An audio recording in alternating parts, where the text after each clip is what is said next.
Most natural waters are special. Something goes in there, comes out different.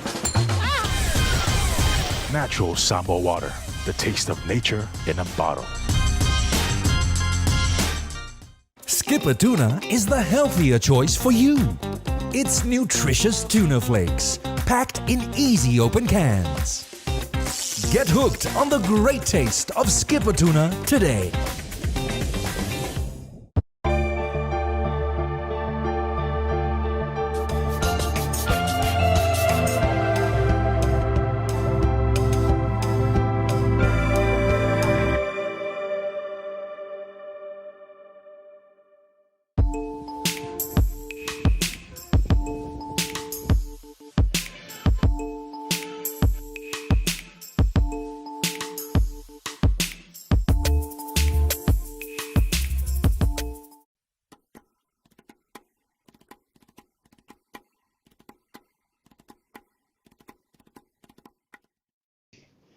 Pa ia mawalunga lau mai mo mai foi Samoa le nei tūlau le aso. Pa ia Samoa i ona tūlanga whalupe i Samoa nei ia mātunu mamao. O wholo whatu whatalo whatu ia le tātou porkalame le nei o le taimi ma le teitai o le malo. Mātou whatasi nei le tātou mota ma le pa ia o lautu stala i ona tūlanga whalupe. Li ima tamaitai te revise whasalalau. Ia na o le wha moe ia o le sofo ia whai porkalame au nei o teitai o le malo, ia pēr mai a mai whono tanga al kapeneta. Ia e te tununga Samoa malau whaafonga mai le toe vaea le whala oto walta o tongo pa ia msaamwhai ngai maruai si o tātou atunu. Pa ia whaltala le lei, ia tainane mamadu whale atunu, ia mamadu whale malo, whaatalo whatu le nganga whalo alo. Whaatalo whatu foi le mai mo maita poi maita whai fia, ungo penga ta whai langi mātunu mamao, Samoa atoa mā lorso i whomanuia, mā lore langi mamā. Ia o le tātou wasoruru nei, o le aso foi o le tātou ana pongi ma le talo māsani le tātou mālo, ia o lo whaatino inai le tātou whontanga le kapeneta. Piona tūlanga o te tele ia wā lava le luwhirufeina ia mawhainga o whaiunga le nei aso. Walfa solonga i lunga o le tātou malo i vai aso umateitasi. Le so sa pasi ai le tele o i ngā whono patatia. E ala i tutono mtanga luenga teitasi, soifo maloloina. Le ngata i leo le tātou mtanga luenga o aonga, siusio manga. Whatoanga whainga whaiva i le tele o whaiunga ese. E ala i whontanga malanga ai meise ati na e whauau a le mtanga luenga le mtanga luenga. Ana le laltai au na amatel tātou ana pongi a mai moe whai wina na nei le tau le ono.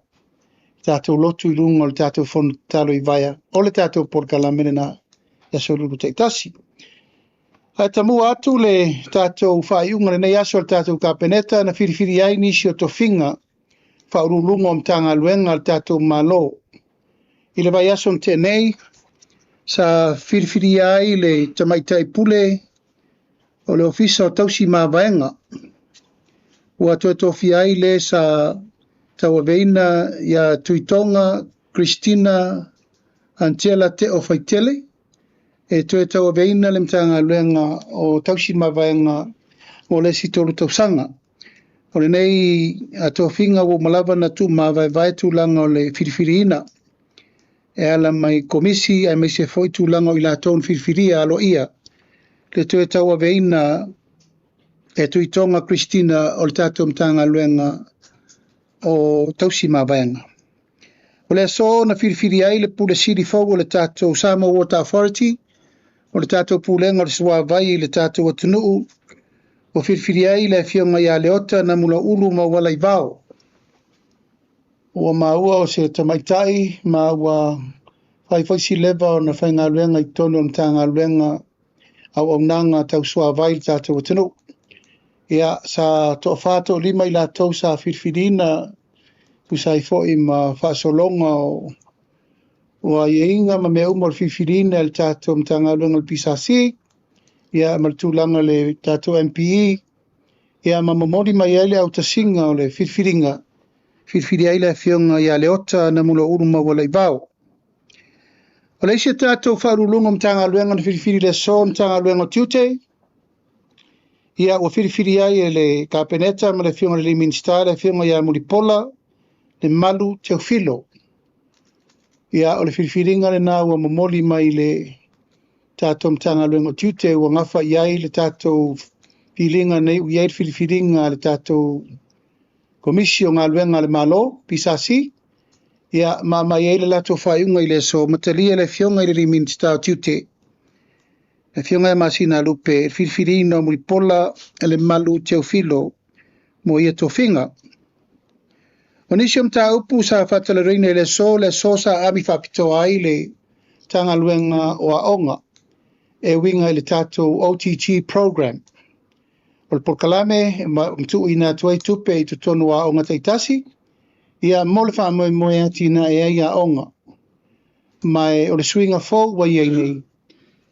O le ua whapawhala umai ma ave ese ia le fele o le tuuina atu o le whanga ingoina o le atina ino a aonga i komiti a aonga sa i mua. A wawe le malusi anga i tutonu o le fono whabai. E tau ave ai e whaipule ma taitei fono ia mar komiti o le fono whabai ma le pule a aonga le rufi ina o le tātou One Government Grant. Man whasi sila mai le so ua maea masalo pe iwa sfuru valu sfuru le iwa pulpasene.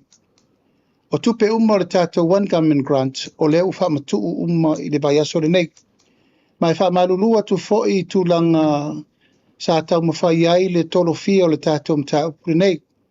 Ona o le tūlanga o le whesuia inga mai komiti ia tainane tu stupe tuai, tu stupe fau. Ia masaini ai lātou o leu whiri e tau a veina le whaangai o ina. O le alanga tupe le tātou malo. Tele foi whetuna inga tu e whaia o no pasene sa whaonga. E allocate ai lea pasene i lea matawhaioi, ma lea matawhaioi. O te tala lea wanoa e mwhailava na whetuna i ai so se mea tala whenga i ai o na whetuna i tupe. Paulava lea o le awana ni toa lia se tupe, ai whaalu tupe tala whengai mo le whaangai o ina ma le tongina o tūlanga o mea lo mana o mea. Ma e saini tō tolu i la tolu tu stupe, e saini le pule a onga, e saini le taitei fono o le fono whawai, ma saini le komiti o aonga i tu tonu o le fono whawai. Per whiriwhiri o komiti o fono whawai le teimine nei. Wa iei lava le sui o le fono whawai o lana matawhai oi, o me tau aonga. Ia o le la tauna matei tuina o le whamoe moe. Ina ia wana i toi eise me tasi e whale tonu i le ngai o ina, o le wha ngai o ina o te tonu aonga. So se matawhai oi lava e anga iai le ngarue ina o tātou aonga. Wa ave i foi le tua lalo, ma le whamanatu o le tātou kapeneta i le so. Ina ia whiriwhiri le lei tūlanga o le whatūlangana o aonga amata. Kai nane le lesta leina mai o aonga fau. Ne ia ngāru e whatasi inu umai tūmalo e o lo lātou tau mawhaia. Le tūlanga o le whatuino o aonga fau. Ia ai tūla ia i le tūlanga o le whamoe moe ina ia o ngā tūsa fuafuanga le tūmalo, ma fuafuanga le tanga luenga o aonga. O le mela leo le umana whau o le whale aonga i le tūmalo. Ai toi o mai lo viso aonga, o lo iei whawhita audi. Le lava whai aonga, le lava me whaatino i me uma. O lo no winga, ai le i whausia se whale aonga fau, po se aonga whātaitei fau. Tauna longo le tanga luenga o aonga i muri ta ia me uma. Mo le whaangai o ina. Utulanga uma peo na iaile, whaamoe tūlanga o me tau aonga i tono le tātou atino. Sa whatara noina fo i le so tūlanga o loo o iaile tāpenanga le tātou poloketi o le miliona tā la. O loo whanga solo pea ta urumanga o le ilo ina o tārsanga e tuina mai te tonu o le tātou mtanga luenga. Peon sirfia ua tele i tūmalo u whamatu le lātou taitasi te si malilua miliona tā la o le wha solo le whamatu ina o tūlanga o le tātou taise lau limas fuk tā la. E iei tūmalo o opo e tūmalo o le tau wha atoa a lo wha solo pea ia inga e whamatu wai le taitolu se la wafi. Ia onga taitasi, e whaamalie uma ia onga ele i maua uma, ona o le toa tele o tangata anu o leitu malo, ma leitu malo. O mawhoila na whetu na i le kapeneta i le so, whaile pso soani ia la atu i wharetupe, e mana o mi ai le taitoru se la wafe. Whaamatu i na atu i awala, whaale tupe lava e mawhai ai o nanga whatauri maina i tu malo uma, e mana o mia le tupe mora teimire nei. Au whanga solo pea le suesueina, man whaatulangana o di poti ma mea uma, tu e whaamatu ua isi tupe mōre lumanai, ina ia wha atoa pea le tasi tesi ma le valu, o le ua umana pasia le tatou malo. A li poti wo mai, e iai tu malo tuai, tu malo nei e ua le tu e tu lai mai tei tei whona sa e mua mua. A le ua tau awe tei tei whona whau. Mai fitu i tu malo, o loo whaataria pea, a lato li poti. E whaamamulu ai a lato taitoru se lau tā la fitu i tu malo. Ma le ua whaatonu ina ka peneta i tu malo ne e fitu. Ina ia tu ina atu role mata upu i le loia sili. Mo le sue ina po le are mafuanga wa tuai ai. Li poti muri muri le fitu se lau wafe, ale miliona lo na tolu. A le poloka ai le toru se la wafe mo te te fona fou. O i tu malo nei o palau di tolu, o ala tau i sifo, nganga i maunga mua, fale ata tolu, ana alofi tolu, ale i pata i tu pai lalo, a ana lua, ma ale i pata i tu pai lunga. Tu malo na i fitu, o lewa poloka ai i ale tai tolu se lau wha mamulu, a tai te fona fou o levi e wha ngaioi. Pei tai ele o mai ala tō poti tonu e o mai lava i le so o lo turi pea. Ma o manatu al ka peneta ele a vea le tolo fia o le mai o li poti i te tonu. E poloka ai le tai toru se lau a tauna ave i tu malo ia. O le wa iei la tō te whana fau, e whasolo ala la tō ngalwenga.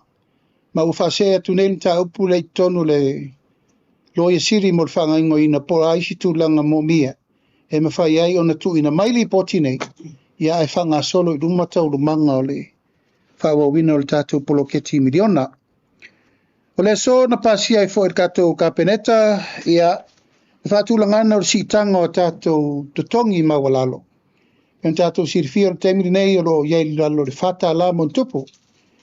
A le wa umana pasia i le so e o atu ia iulai lua whelus furuono, o pasia le limata la luas hufasene. Iulai, lua whelu maleono, lua whelu sfuruono, pasia le limata la lua sufasene. Iulai le lua whelu sufitu, pasia le limata la ono su lima sene. Iulai le lua whelu suvalu, ua o tato tongi maulalo i le ono tala ma le lima sene. Ma o tūlanga na lewa pasia ner ka peneta, le whaso solonga na sitanga tongi e pito i sirin maulalo. Lo furuono, lo hufitu, lo furuvalu. E o atu te tausanga rua fe lo furuvalu. Uono tala, mani lima sitanga mo ilato e tongi maulalo. O le so foi na wha ni ai, le tui natu inisio tau fonga, inisio kon kalate, mo le wha mai e ina o le tatou whamsinonga whanua mswafa. Am sinonga maulunga. Peon sirifia ia o whalea ngā ina tele le tātou whale le nā. Au lea sona pasi erkon kalate 5 miliona tesi maritasi. 5 tesi maritasi miliona. Ma e te tau na amata i se teimi vavera ngā luenga lea. Au whanga solo ai le tau mangal whamangal nei masina.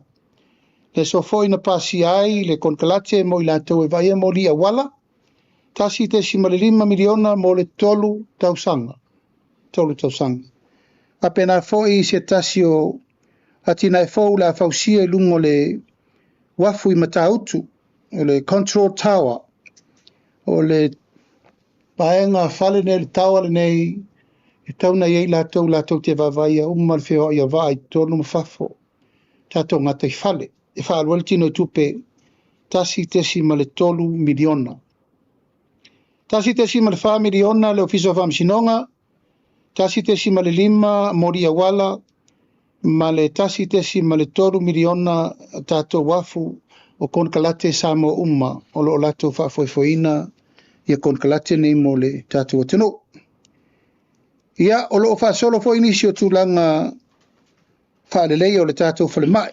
O le so sa amialo iai le pulenga o loo tau ver tātou whale mai le teimin nei. I le mamoli mai o le tūlanga o loo iai pēr le whaamoe mo le tuai na oka tātou vaila au. Whapena fo tūlanga o le whaalelei o le tātou masingi o kesene. Ia ma le tūlanga o loo tau mawhai pēr le ngā luenga te le le mta ngā luenga. E le tasi se whaalau o loo tau mawhai whaaleleia. I le taimi e tasi, ia se fulu mo na tupu ngase au ina tu i whafo. O toi whaopopo le malo leisi 2 miliona tala. 2 miliona tala. Mo le tatou tangata au ina tu i whafo. Ia e leo mapu. Vaya so uma. E le la loifo le se fulu miliona tala. Ono whapena o na tau avele. Tātou mtanga luenga soifua maloloina. Ina ono le tong fitingo a tātou ngase.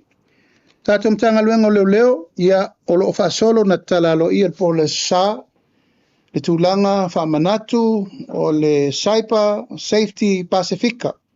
O lo ineitu ma ia atunu uma sfurumon tupol Pacifica.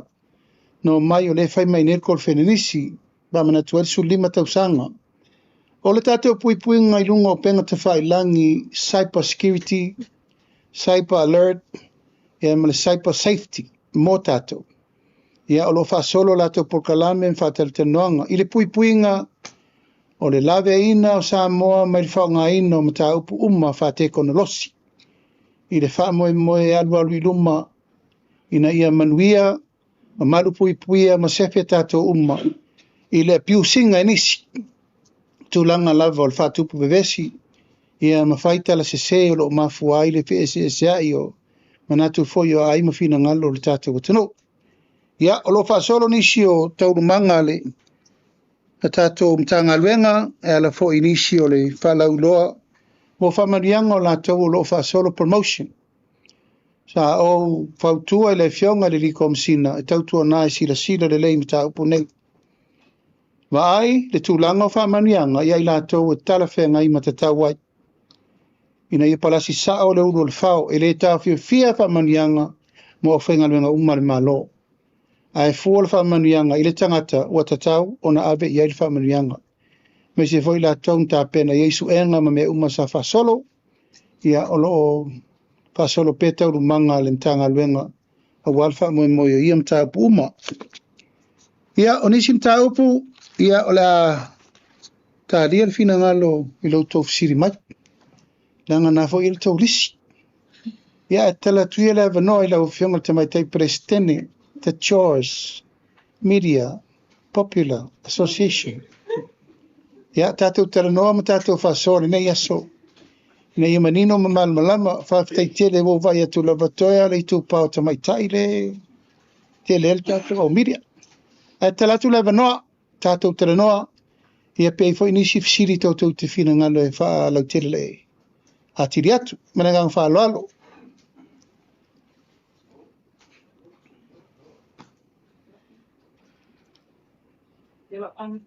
Amatala o fionga le Kristeni. Ia whaafitai mo le folasanga manino la wa fionga le taitai. Ia whaiasi telo tātou mata upuli nei au auli. Ala amata tuia i le konkarate lena e tā ua lena toi whaalei ar whale le whamsinonga ma o mōli. Tūna whapena se local contract le whaonga i le ngaluenga nei po se konkarate fo ile mai whafo. Peno whai atu o lo official whamsinonga o tātou i nei.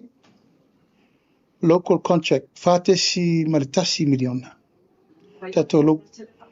Malia tu lava ua ilo ia tau le swafa o le local contract. Whapena pena koe konkarate le whaatino ina tātou mōli. Lefo. Tau whona nasa tau o vea fo i tātou mōli. O te le lopo o te isi whare tonu au o wanga ia tu lava i mga ala. Laua o kei a tātou mōli. E ana isi o mōli tau umila i titi o tū. A o vai lava wa mo se e ale tātou o masani voi tangata maustat tātou mōli. Fatalo fatu lau fionga le taitai o le atunu uli nei tula le afiafi. Ma lolo nsai i a whaiva fo i matiu te o lo fia ngai ma lau fionga. Whamolmole lau o fionga se i toi whamanino mai lava le tūlanga lea le poloketi o le a miliona tā la whamolmole. Le tolu se lau afe le whapea o le e le i whamatu ui si tū malo e fitu. Tolu se lau afe na mai le tasi te sima le 8 miliona. Po le tolu se lau afe na mai le tupele o le pae inga o mawai atu. Whamolmole. O le miliona lo na tot. Mantua miliona lo na toru lea na wha mamulu ala mai alpa le ala ele ifsuia i whainga malo, ele i whainga palota. Tō fitu lai tu malo na ina ele i toi fo i mai i whai pule na sa te fono i na. Ai wo umana wha mamulu le tai fitu se lau wafi. O le lai o mele temini o fitu i tu malo na u fitu la to te fono fo.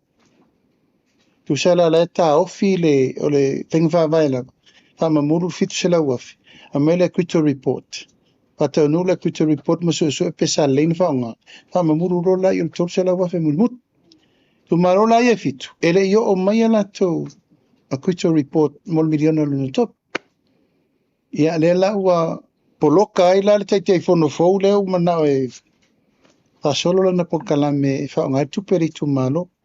Tu marola na toru le poloka la to te tolu se lau wafi. Au tu malo umala veli masuta si lau wha mamuru umala la to tasi te sima le vada. Tena wha mamuru la to tasi te sima le lua. Ai to ele ta iono se lau lea e whaatari se umana whaile a critical report o le tasi te sima le lua. Ina wha mamuru hoila i o tupe le te toi o le tasi te sima le vada. Tēnō whianga, lewa e sau noa le tūlanga lea, lewa la ora whaase i le official lawyer sili. Toi tasil masina o i le tātou 2 miliona fo i le eloma nei le i le talo tupe ya Julai.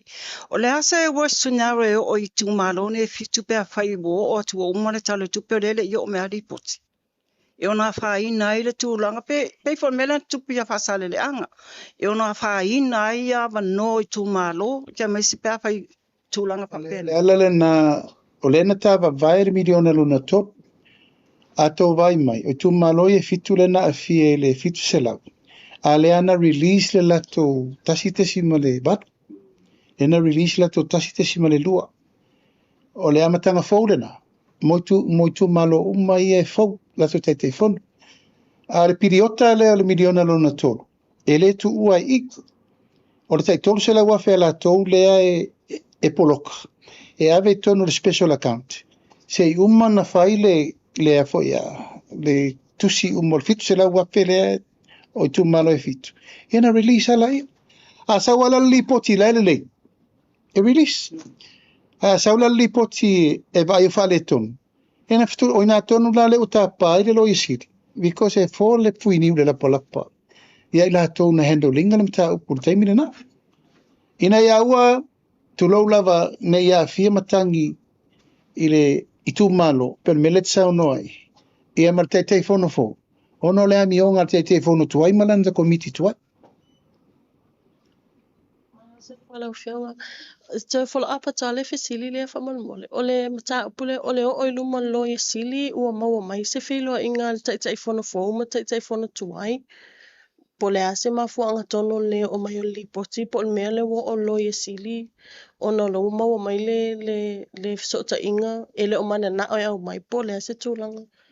o le talsanga le na le minista o tinamta mai ta ile so ua fiu tuli te fono tuai wale a mai ali poti ele mfaila na poloka ai tu malo e fitu ile melea le la utu uro i di mole lo e siri pola le sia wala e mafai ai ona fa malo sia le mai ngoli poti ma mu fo e na lain faile fa ungal ka pene te ile so fitu le tawana u temini sa iri mai po le ale la tu telo tu per fit se la waf en va benale na sa loto le tu malo la tu tol se la waf ia ma se engal wengale te fono fo Tairo le tūlanga le saunoa whianga le 2 miliona. 2 miliona le o pasia wa ia ta tonga senga se e watu lava i tunu mau. Whaamata o le ase numero talu na tula i mai le whainga malo lau whianga. Le ase numero whaitau o whae tangata tato tunu o le umo. Ua mai ia ta o tonga mtoi fo i mai whaamanu. Manaya, o lau maia se ri poki alo ia next week. Manaya lau siri. O taimi nei wa watu mal 10 miliona me leu te 10 miliona. Se furu fale lua le. Ai au mai tau. Wa tolu tato maliku. Lua petol. Ai manaya tele. E fia ni tasir mali ule na mai nei mai intia. Pe lua intia tasir ni vila. Ia male au ngā o le tato tupele le faat. E fia ni tato mai na ave fini mai umanuia fini mai o lo papenana fa solo le. E peno vai atu. Tolu company for mai New Zealand. Tasi fiti. Male lua intia. Mai fia tolu lua. Tasi. Ongo. 6 tato company for mai le tato te fia ngai. Ia te au lava ia o se tino i tupe te le. Ai o le fo le tau mwhoi fai. Ia la vea in tangata sto tele le tato tupe. Ia te au lava ia ta ua le alu tupe i tūlanga lau tele i se furu lusu familiona au whasau ina soi fua tangata nei. Paule me le tau mwhai. Ia se furu wha miliona. Ai ato o tele rani tangata tweet. E le awala leo le mai specialist nei ta oto. Ia service o mai nei tangata ele o mwhaina aveu. Wale mwhaina aveu matata o tangata. Le lawa tau mwhai tonga fiti, le ua wha lua wha tolu no mai fo mai fafo tweet pe lua mai fatu. Le no mai tweeti nei e tangata se manu e mari liwo le mwhainto e ol balili. Le wa manino ia le failo e lau fionga to finga forward malo la wai ni. E to lo to la wai lau fionga wa fionga minister o tanga ngole leo. Pole se tala la tamai ole se komisino tanga ngole leo. Elo te mau. Lava on sai ele titir filing on tanga ngana to sifia. Ele o se matanga ngala titi tanga ngala official leo. O lo o vai iri pe tau rumanga ile me pito sirin tal fenga ia matau fai so auto uma ele tasi se vai ngana fo tot sifia tele fa lau o le matanga venga et tau tau ave mai o le fo te vai atu le fa vesi me fina ngalo tangata o lau tu alalo ia malau fa tuanga tatia mai le ngal venga e fili ele tu al tangata tau ave tanga venga mai o lo le tel tonunga o la lava fa solo tau lumango le fo tau ave ele fionga ya fa msanga mo nei temi alo fa solo per mate tu al kabineta ele ngatia wo umana fa le interview mai e fo ila tau o le o umana mai fa tu ngal komisi le fa solo ele fa inga ale mtanga ale a unei ya me ser kabineta fa solonga alo muri tai fo I tu langa fufuanga o leu fata tia ipo kalame o le fo te vai atu. O le vevesi mai leo ia na mai New Zealand. O au na whaia le tusi le malo New Zealand. E mana o mia Samoa ni leo mai soani ntanga lena. Including the hit and run. Tanga leo te vai atu le lau se solo isi mtau. O leo to lima ia mai to fula tau ma le section o le official leo ngari lue. Ai male leo I te tonu le investigation. E a fia mele pe a fata o nuu le. E su engale fai. Tu lo foi le sauno ngal komisina e wingar filfilinga o le komiti fa pitoa. O mano tal sanga le komisina. Tu e fa pa fala lai titia lana tofinga na fai. E iei le tua tauna mai o io le. Le atoanga o le mana onga na mai famsinonga. O famsinonga. Na fe mai fili se komiti independent. Alo ia le. Ia atonu lava o tapenanga le fionga le komisina e tapena lona fina ngalo mo fa ngai ngoina. Ona o leve vesi tele tato watunu u. E ala ile mta upu nei. Ia sa mato ftuna I vatu vai. Vata tia mta upu se firita nganga le komiti. E a fia ile lo ia sili ma firita nganga le tangata saufa fai le tomiti nei. Ele ia a fia mua ile mta upu nei. Ai se ale le titi. O tātou vai a fia ngai o sisile lo wa fia. O le pare mio sa mo wa fia mtau. O inisio fai pule wa fia mtau. O le tātou komiti le la whaatūlanga ma whaamautu, e le te tau o na whaatamala i whiwhiringa, e te tau o na whaataunu ulelei. Ma ia whili, tangata sao e matua ato o toa ai, ma maua le mi o tonu o na taupuni nei.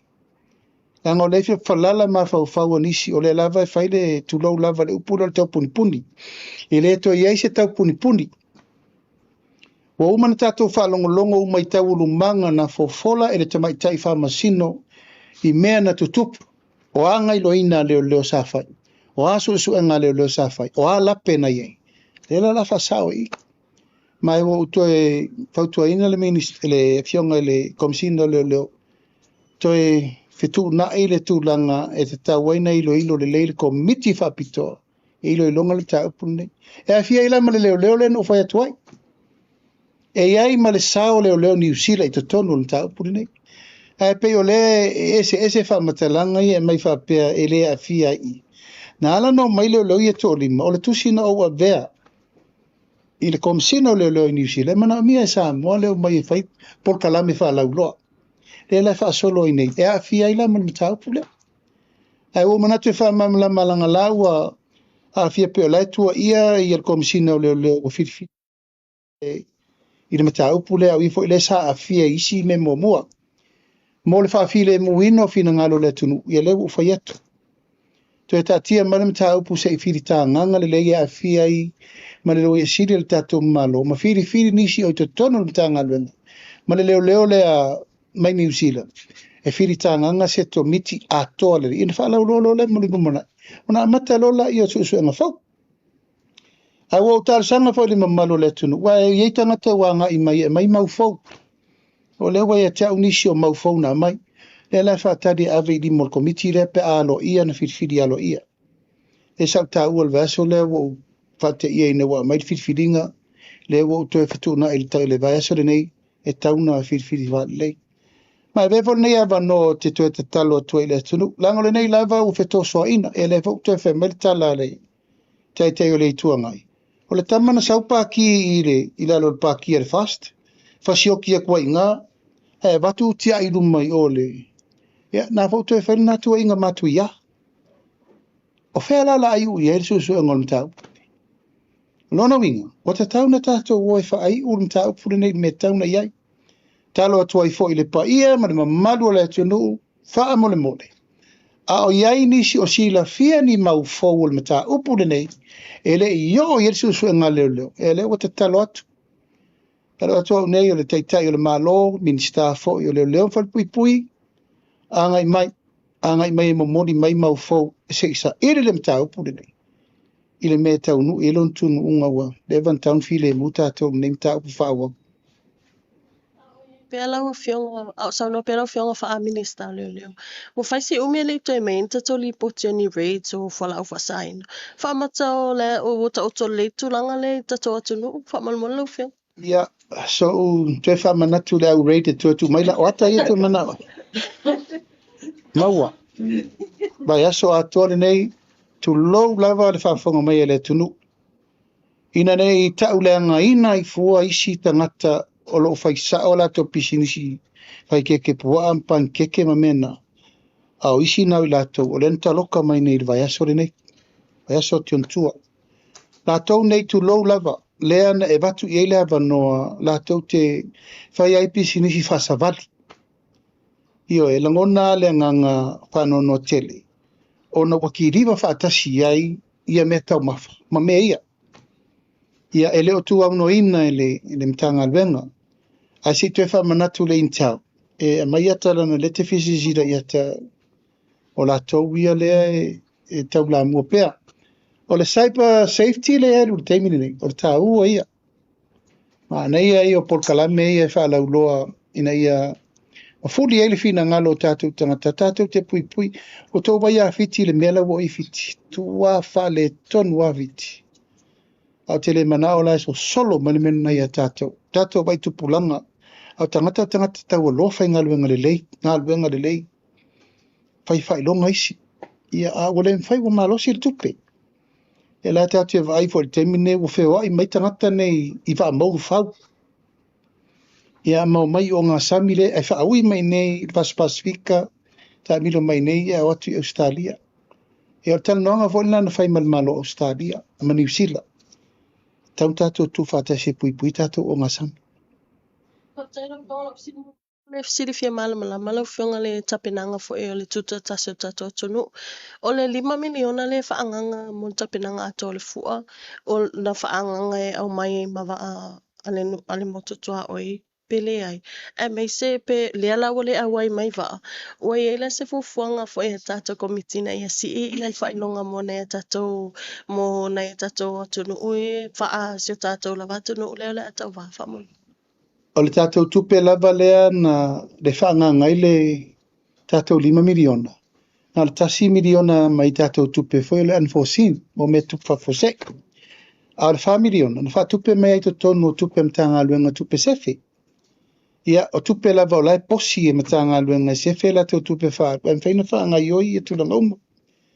Mai o le leo mai o tātou uso mai tutuila, e leo a whaina le mo tātou. Nau tau vai leo tā pena tātou. E le ava no le lei foi lea. E toa tā pena ina e tātou va. E lua tātou tu unga va. A le price a tasi len tātou iei. Tu sa whaiala te malo mai le hit mo ma le hit lela na le lua hits. Al teni mo sa tolu tātou hits. E la nai tupe whasao lai mo mai na. E whale lei atili a isi tātou. Tā penanga. Au ba tu tātou whatsa moa. Well tātou roundabout fo lo wai tai. Wai tai munu. Ma sa nai whamaru munu. Ea, o tapenanga umana, whātā umalum mo le tātou ofisa o le Talangi TV al mai taile, i le ofisa whamsinonga, ia whapena lau tapena i tātou tofilau. Tapenanga umana, tapenanga mo le tātou tutotasi. Ia, maleanganga lava ia e tapena ina ia ato toa le awai mai o no mai tu malo, tātou whairipu, tātou savali po ia wa onga, e o tātou whaalinga, wa o tai, e a matatai le tae ao umma le 5 le fiafi. E a matalo i le ono e tau sifuru le po. Ia, o lono wingo le aso atoa lava tātou te whaasolo ai. Ia, lewa wha mautu mali, kwa kikia mautu mali poti o le tutotasi, in whasalau alo i alo le tātou whasalau next week. E a matama le sfaleile, o le sfaleile, e alu wale sa vari atoa ta'alonga lava e luasfu mon tupu lela tau va i tātou tutotasi. Tolu aso i umala tuna men atoa luasfu mon tupu ta'alonga e maile whele parade i ruma i tale la spalele. Asto nai tātou ta'alolo mo le talaino le wharifono o le maota o whaipule ia ma le maota o le ofisa o le fono. Aso sal tātou lotu o le sisi ngā fua ia so ngafualo e tātou sa vavadi maloi tia wha. Aso lua wha solo por kalame ia malasoruru loa ia tātou whai ulo i le tūlanga o launga tongi ia mwhai whaalo longa o mau tātou malo o mai. Ai whaololo nei tātou malo whaalo ngia. O leo a fio mai le kova na Syria le malo Australia. O kova na Syria Australia o ia tonu na sawi lo taimia o whonga vetalai. O whal tātou whalifono fowle. Ma le tātou ofisa fowle o le ofisa leo whenga luenga a le ofisa le fono. O le Governor General Australia, na sau ofal soani lea, le lau to sau wale, le auto sau wale Governor General, e wha au ule, wha pa ia le ngā luenga na ofa Australia. Ia, ma le whale fowle o le tātou ruf sasanga le moto o whaipule, o loa fio mai Winston Peters, ia wha pia ngā ma speaker ma lo fiti, le ulu o toke lau, ia o le fionga i le presidente o le senati atu tuila ma manua, na whalifonga vetalai, kovana me lutena kovana. Ia manisi o tātou malolo o tāria le wha mani mai o le tātou pāle mio le malo toma. Ia manisi o tātou wō mau me mai, ia malto o tele o le tunu ue, tāwhi o le malanga mai. O la tfasili famol mole anga ilvaenga le o tatou whala au e whanmai. O lo te mana tua e le 11 na pale met penga malo e whata oto loa ia fufuanga ma mau fo ile le address ai la ia le whawhita uli nea le mai tau ato le lava tūla e mai te minei. O le atonu lava le mele tupu le tatou au nanga le famol mole. E le lai titi le whawhita uli i le okaino fuala au. O le mea mua le no mai taua i le. Halo mai whamtalanga o le o mai. O le whaingatā i o na maua o i lātou koneti sa o tātou i factories o le okai vai lau. O le au middle man umatangata nei a ngai mai o le tūlanga nā le maua i le tūlanga o le na maua mai whamaumongo mei e mai. O lo tam whaile tātou malo ino mai tonu. E whaura lai ai tā lafu na oka ai leise me tongia. Le poi sa tau whai e solve le tūlanga na ma whai se awala e fufua ai le okaina ina i awane to e motu. Ma tua o tau o fuala au ele se me e se lau wafe montupu vai la au ma fuala au e se esi. A o tūlanga o le okaina ma me e maua isi company, ele maua isi company. E o mai le so, tai au fo e matau te whono whabito ai ma leo lo tau ben tanga luen. Na lipo ti mai ana ne kapeneta, e se fururua miliona fo ile behind la o toi iai. Mai le okaina o fuala. E o le lava lai tau whetuna e. O le ale toi ngā awala lo fai procurement o nei mea. Ma le awala malatou o tio le awala wafuala au e mana mia sa mo e wani toi sioki. Wafuala au common le tātou te iei o le bito siri na mana mia tangata. O le whaava ale nā le tau whai nei, sa whaatonu nei la, le kapeneta nei le o lo tau vea le mtanga luenga, ma le o lo fito tonu la vau kaino la fola. E o ta pena mai po la le si la sanga le te tau unto e whai. Pai o mai le so la sa wali poti le. Le lava sioki fola. O isi foi teimio tato supply a sa masanin supply mai ele o mau. Ia o lo tau mawhai le tūlanga i re alo le ato le lao. O lo tau mawhai e whetu na e le tato whale mai. I le tūlanga pito i siri na tala whengai. Ai o lo tau mawhai nei fo si tūlanga so soani mai e tato whale tala vai tu moti. Wai a tonu o lai e la tau fufuanga e se atu ma fufuanga le tato malo. Ma le tūlanga le na ia awana i whape e le maua le whale mai. Le maua e tato whamasi tu moti. A whape whale tonu le tato whale mai ma le tato oko whala. Ai ai ele alo whanga tato te tua mai tato whale mai whale tala vai tu maoti. Ma tai au e o mai ai le sunga i le lipu le o lo tau beina le tanga luenga. Se tu e te whatara noa le aua le fo i e whawhitau le temin nei. Sau no ela fionga. A iai lava I le mta upule le mtanga luenga soifua maloloi. Na ono le fo e mai tau atu I lau sau noanga. O le fo e whaale tonu le tato oxygen plant. Lau fionga lusili o leo te manatua e le ileva atu ne ia po le mtanga e o nei tau sanga le sa whaale le ia ato ai le oxygen plant. Po le meo le plant tuai lea, po le plant fou lea, whamole lau fionga. Au tūlanga foi, o whea lea mai e tato oxene, po le watoi foi ia e toi anga I mai tutuila. Ina wa uman whawhitau li mo le na matua le ai e ia se tato okisen. Tau whaela ia whai tato plant se lua, o plant like titi mal plant la po. E la na whain tato survive mai e nei masina ina wa uman fix mena. Peita, ele I umi lava e toi wheo le tato msini la po, ala e o la le tato msini like titi. O lai maua whanu, e le maua le atoanga tauna mawai. Te mila neina li poti mai, leu taunu mai parts mai tutuila. E lai tamu whai tuli tauna wha pi I se sol vaso le nei. Ona toi maua umalola I o le tato sapalai, o le masani na iai. Ai o le toi alula le tato na whanua, le toi ngā lau, le tato lau mai ei, lua se lau tolu se lau whanu. Awa mai na le amounti lalo le tato Naomi, e tuli el whainu mela le mana o mia. Ma le tato ta mai oxygen like titi lea, e tato te survival temini nei. Ono no winga o le lava el tato supply ele o lava lai wha lava mai tutuila. A le tau whai wha fix le tato masini lapoa. E ona wha atu langa ele o tato tu e maua umale, wha moe moe. E le lai titi fore nam tau, la fo I tau mawhai I le tūlanga e tele manono ai ne o lo tau mwhai le minstamana na mtanga luenga so al pute. O le tūlanga po whaleanga I se tasi po le mea waleanga lava I le whale tonu lava le plant. O le failing point le tātou te, o le maintenance. ole matua ole me pito I sili nana fia ia setal malo te lo mtanga luenga lava malo ole melenei ole maintenance ole o fe le fo oki ka ko wafi ai o fianga ole melenei le service mai o se me pito I sili na tu low lava ele longo mali o ngai le se tunu o no sfuta usanga tanu tato lola mai nei mea e ale mai tau lava e alan tu tupu fa fitauti o le lava o le monitoring ma le maintenance I te tauna service me o le masini fo ia le masini le fa pe o le aola fa solo a koa mana mia te mi suisua o msiaki va ai mai ai tangata fa pitoe va aia ya tu nga mena le la tu le sia o le na fa masinki ya mai na tau te vai umman mele tupu taun tato wo le tiro ma va ai ma mate tu o le pulenga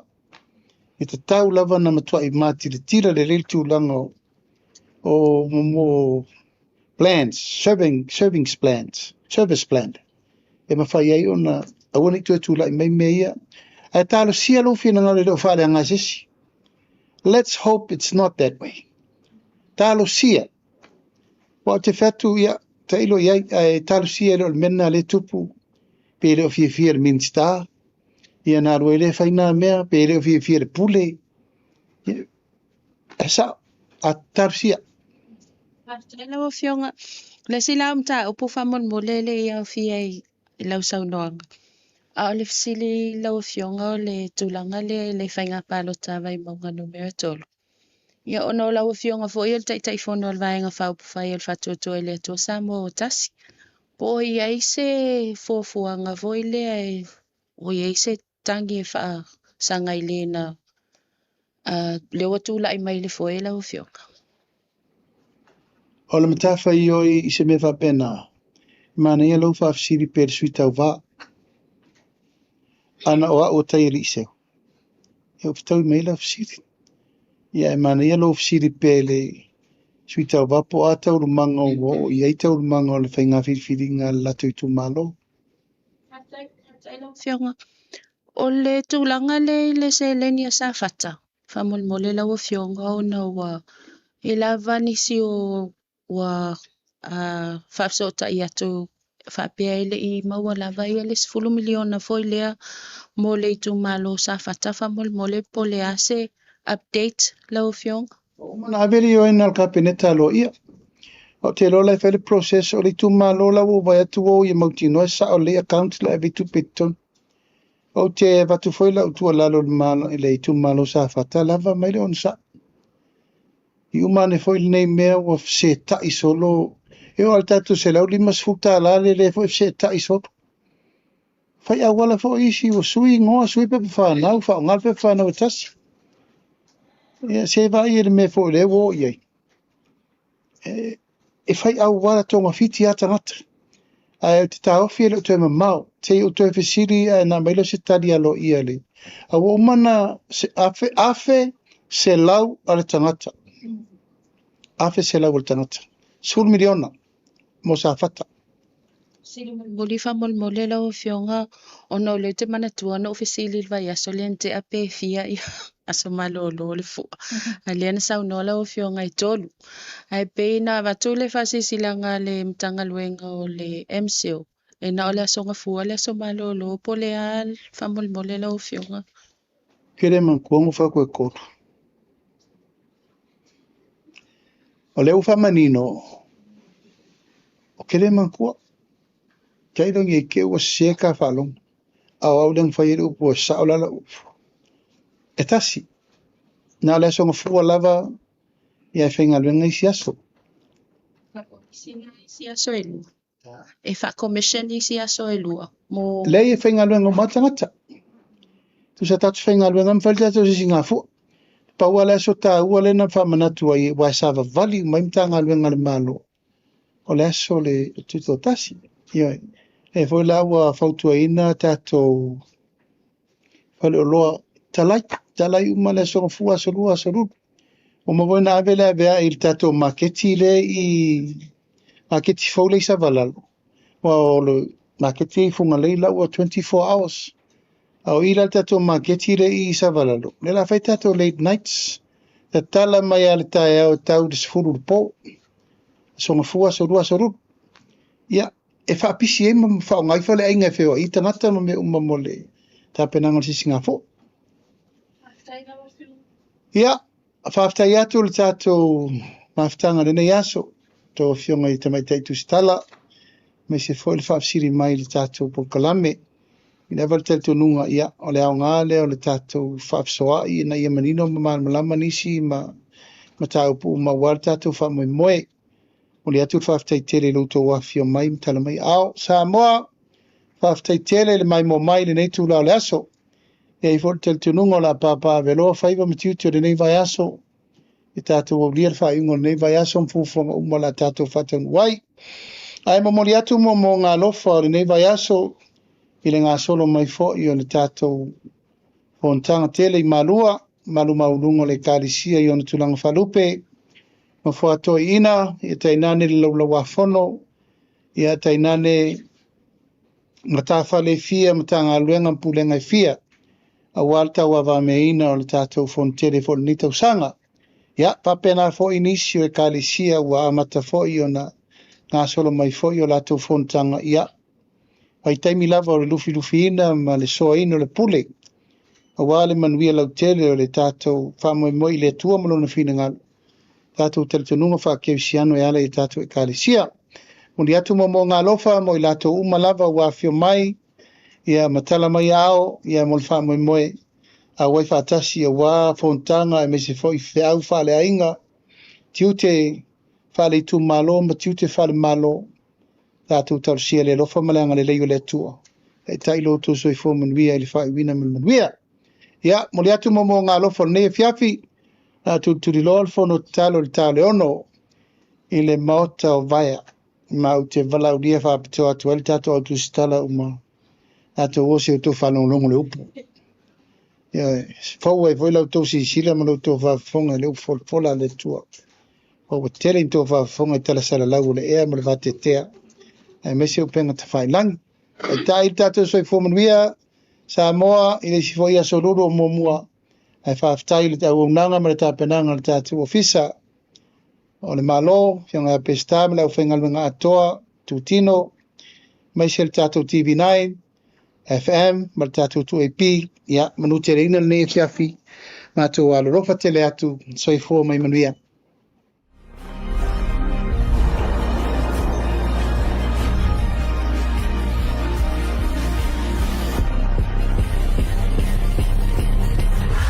Natural Samoa water, the taste of nature.